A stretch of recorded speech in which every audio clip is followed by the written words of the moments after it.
இன்றைக்கி பார்த்தீங்கன்னா லைவில் திவ்யாவும் கனியக்காவும் பேசிகிட்டு இருக்காங்க. அப்போ வந்து திவ்யா அந்த நாயின்னு கத்திருப்பாங்கல்ல சுபிக்ஷா, அதை பற்றி சொல்கிறாங்க. நாயின்னு சொன்னதை பிடிச்சிட்டு பெருசாக பேசுகிறாங்க எல்லாரும். இது வரைக்கும் இந்த வீட்டில் யாரெல்லாமோ என்னெல்லாமோ வார்த்தை யூஸ் பண்ணியிருக்காங்க, அதெல்லாம் பிரச்சனையாகலை, அந்த நாய் தான் பிரச்சனையாயிடுச்சா அப்படின்னு சொல்லி பேசுகிறாங்க. அப்போ கனியக்காவும் சொல்கிறாங்க, ஆமாம் ஆமாம் எனக்கும் அதே தான் தோணுச்சு. என்னெல்லாமோ பேசியிருக்காங்க, எல்லாரும் வாயை பொத்திட்டு பேசாமல் தான் இருந்திருக்காங்க, திடீர்னு நாய்க்கு எல்லாரும் பெரிய போராட்டம் பண்ணிட்டு இருக்காங்க அப்படின்னு சொல்லிட்டு கனியக்காவும் சொல்கிறாங்க. சொன்ன உடனே வந்துட்டு நான் அதான் விக்ரம்கிட்டேயும் நான் அதான் போய் பேசினேன்.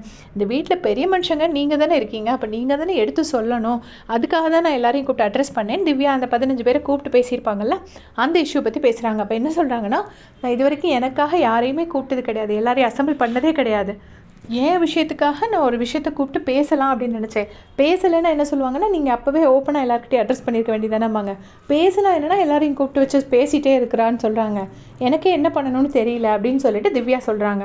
அப்போது இந்த வீட்டில் பெரியவங்கன்னு யாரெல்லாம் இருக்காங்க, விக்ரம், கானா வினோத் அண்ணா, அப்படி பெரியவங்க தானே ஒரு கரெக்டாக ஒரு முடிவெடுக்க முடியும் அப்படின்னு சொல்லிட்டு திவ்யா சொல்கிறாங்க. உடனே கனியக்கா கேட்குறாங்க, நீ எந்த இயர் பார்ன் திவ்யா அப்படின்னு கேட்டோடனே, நான் 94 அக்கா அப்படின்னு சொல்கிறாங்க. உடனே விக்கல்ஸும் 94 தான் அப்படின்னு சொல்லிட்டு கனியக்கா சொல்கிறாங்க. அப்போ பயங்கரமாக சிரிச்சிட்டாங்க திவ்யா.